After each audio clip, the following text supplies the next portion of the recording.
शामी रूहानी जंतरी 2023 और माहनामा तिलिस्मी दुनिया अगस्त 2023 फरी PDF हासिल करने के लिए व्हाट्सएप पर मैसेज करें। अस्सलाम वालेकुम नाज़रीन, शामी रूहानी टीवी के साथ एम शामी आपकी हदों के असर है। राहु केतु को डिस्कस कर रही हैं और इसकी series working of the videos बनाएंगे।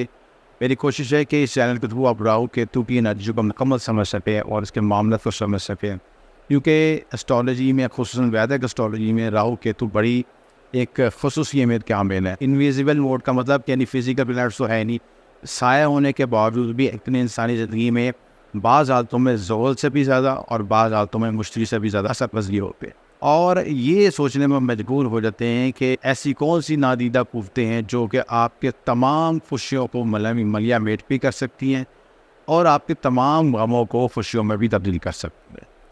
इतनी पावरफुल ये चीज़ें हैं। और क्योंकि पूरी कायनात जो एक फ्रिक्वेंसी पे चल रही है, वेव लेंथ पे चल रही है, और इन फ्रिक्वेंसीज में से एक इंफ्रारेड फ्रिक्वेंसी भी होती है, और ये फ्रिक्वेंसीज जो हैं इधर राहु केतु को रिप्रेजेंट करती है।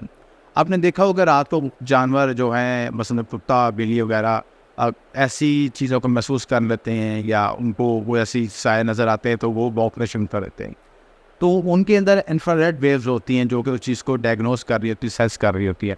आम आँख भी नहीं देख सकती। तो ये जो मख्फी कुव्वतें हैं, जितने भी जन्नात, असरात, अमलियात, जिन परी, जो भी मख्फी साया छलावा, ये सब जो मखलूक है ये केतु से मुतल्लिक़ है।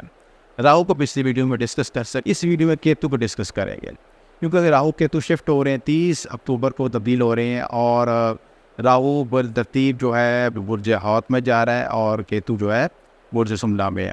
राहु रेवती नक्षत्र में जाएगा और केतु जो है चित्रा नक्षत्र पे। तो ये बहुत बड़ी तब्दीली आ रही है। ये तब्दीली आपकी ज़िंदगी में 180 डिग्री शिफ्टिंग लेके आएगी, हलचल लेके आएगी, उतार चढ़ाव लेके आएगी। बाज़ लोगों को बहुत खुशियाँ भी देगी और बाज़ लोगों को बहुत टेंशन और बेचैनी भी देगी। पिछली वीडियो में हमने राहु को डिस्कस किया था, इस वीडियो में केतु को डिस्कस करेंगे। राहु केतु को शाम से समझा जाता है। शाम के सर को जो है राहु कहा जाता है, और जो पिछला हिस्सा जो धड़ होता है, डूम का हिस्सा, वो केतु कहलाता है। जितनी भी रस्सियाँ, तारें, लटकने वाली चीज़ें जो होती हैं, ये सारे केतु से रिप्रेजेंट करती हैं। केतु जो है बेसिकली ऐसी एनर्जी को ज़ाहिर करता है कि जो कि हाईली इंट्यूटिव है, हाईली इमोशनल है, और इसके अंदर जो ये इंटेलिजेंट नहीं है, इंटेलिजेंस लिहाज से, क्योंकि उस चीज़ों को देख नहीं सकता। यानी किसी चीज़ को अब इस तरह समझ लें कि कोई शख्स नबीना है, तो नबीना जो शख्स होगा वो किसी चीज़ को विजुलाइज नहीं कर सकता, वो अपने इंट्यूशन से या अपने जो बाकी सेंसेस है उनसे मुतल्लिक़ चीज़ों को महसूस करके नतीजा अक्स कर सकता है। इसी तरह केतु भी यही करता है कि जो उसके इंट्यूशन में, जो उसके जज्बात में, एहसासात पर जो चीज़ें से रसअंदाज होती है, वो उसकी तरफ माइल हो जाता है, और बाकी चीज़ें जो हैं वो उससे उनकी तरफ अहमियत नहीं देता। इसलिए अक्सर लोग जो हैं केतु जिन पे हाईलाइट होता है वो ज़्यादा इमोशनल होते हैं, इमोशनल इंटेलिजेंस पे ज़्यादा फोकस करते हैं और जज्बाती होते हैं, क्योंकि वो किसी चीज़ों को लॉजिकल बेस पे एनालिसिस नहीं करते, बाद में लॉजिकल अपने अप्लाई करते तो फिर उन्हें कई फैसले अक्सर गलत भी होते हैं, क्योंकि इंट्यूशन बाज़ औक़ात आपको मिसगाइड भी करता है, क्योंकि इंट्यूशन की जो है डेवलपमेंट अगर आप ना प्रॉपर की हो तो उसका सही रिजल्ट आपको नहीं मिलता। तो केतु के कारक में कौन सी चीज़ें हैं जिनको अगर हम संभाल लें, जिनको हम अच्छे तरीके से डील करें, तो केतु हमें फ़ायदा देना शुरू कर देगा, नुकसान से बचाएगा। चीज़ों को समझना आसान है अगर हम उन चीज़ों को, उसके मुतल्लिक़ा चीज़ों को, सिविलाइज की चीज़ों को अच्छे तरीके से हैंडल करें। मिसाल के तौर पर आप किसी चीज़ को पसंद करते हैं, किसी से मोहब्बत करते हैं, इस तरह से, तो आप कोशिश करेंगे कि हर उसकी चीज़ का ख्याल रखा जाए। उस पसंद शख्स बी शख्स को पसंद करता है, मोहब्बत करता है, तो उसके उठने बैठने, खाने पीने, हर लवाजमत को, उसकी टाइमिंग को, उसकी ख्वाहिशात की तकमील को पूरी करने की कोशिश करें कि उससे नाराज़ ना हो सके। इसी तरह हम कारका से अगर चीज़ों से मुतल्लिक़ा चीज़ों को अगर हम हैंडल कर लें तो केतु की एनर्जी बैलेंस हो जाएगी। उसमें सबसे पहले क्या है, नाना नानी का रिश्ता।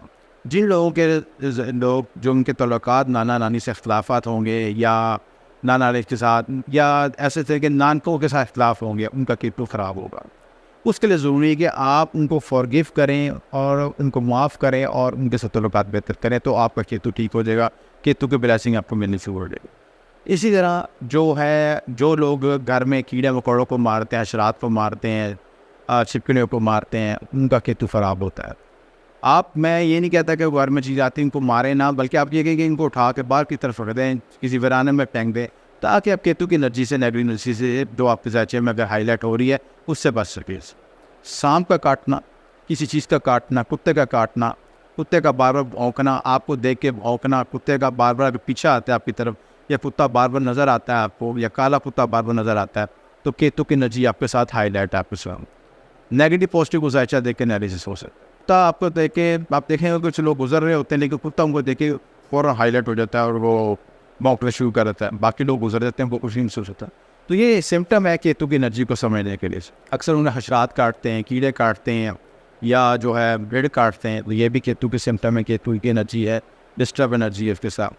आग से नुकसान, जिन्हों को आग से हाथ बार बार जलना है, कट लगना, हाथ का जलना, सुई से चुभ जाना चीज़ें, क्योंकि सुई, कांटे, चाकू, ये सब केतु से तल्लक है।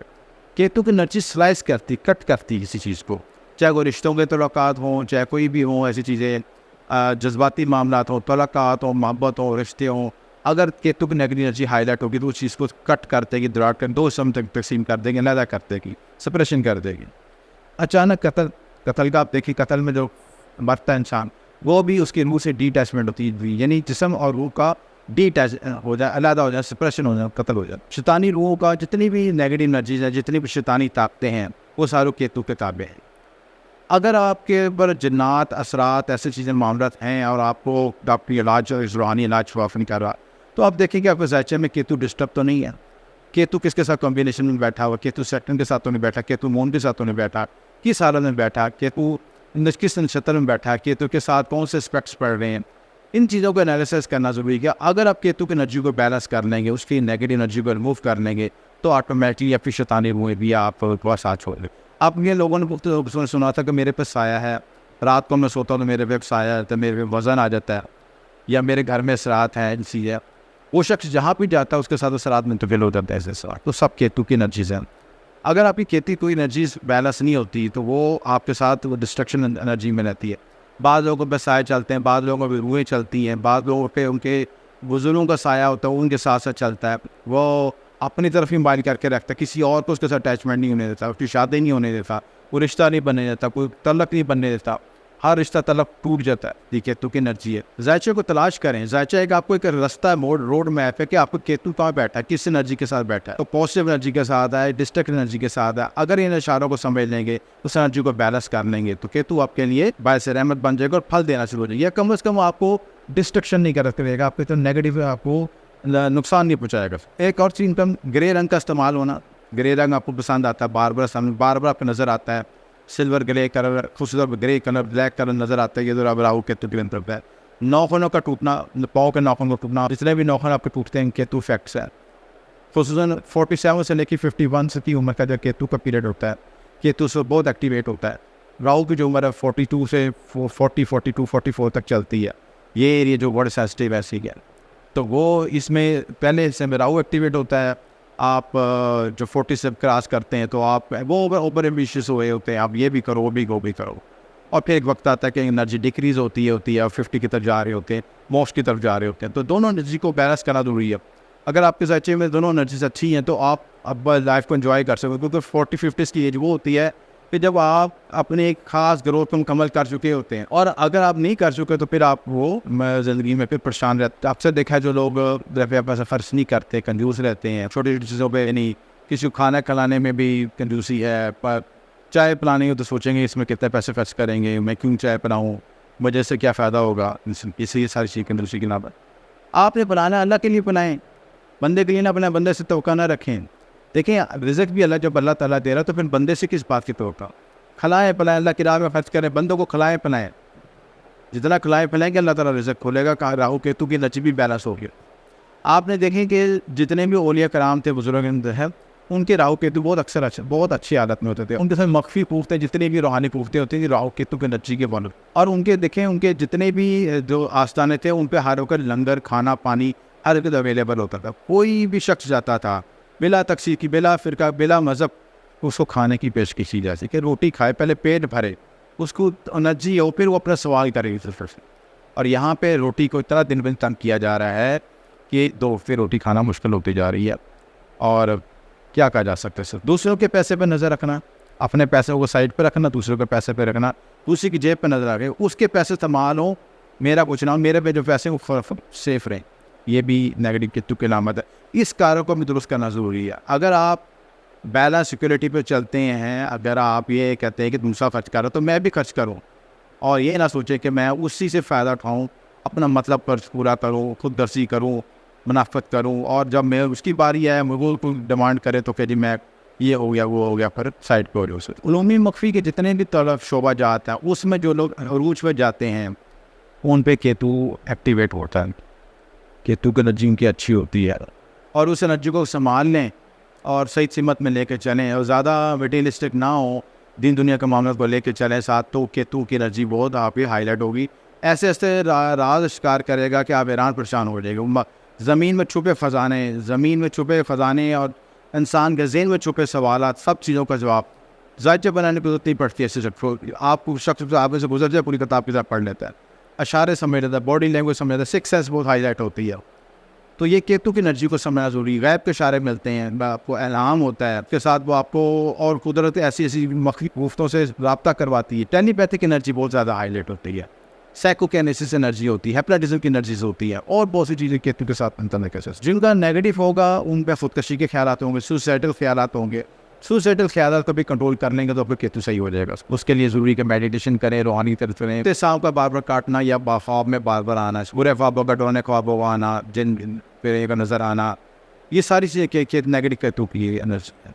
उसके एनर्जी को बैलेंस करें तो मामला बेहतरी है। बार बार जना करना, जना के ख्याल आने, उसी केतु की एनर्जी। तो ये सारे मामला केतु से मुतल्लिक़ हैं। अगर आप केतु की एनर्जी को बैलेंस कर लेंगे, और फिर आगे हम डिस्कस करेंगे कि 12 बुर्ज पे कौन से बुर्ज में कौन से 2023 में क्या तब्दीली आएगी, उसको आस पास में डिस्कस करेंगे। ये नंबर पर रब्ता कर सकते हैं और केतु की रेमेडीज भी पूछ सकते हैं, और इसके साथ जो है कमेंट्स में अपनी राय दें, वीडियो को लाइक शेयर करें। आपका बहुत शुक्रिया। हमेशा शामी रूहानी जंतरी 2023 और माहनामा तिलिस्मी दुनिया अगस्त 2023 फ्री PDF हासिल करने के लिए व्हाट्सएप पर मैसेज करें।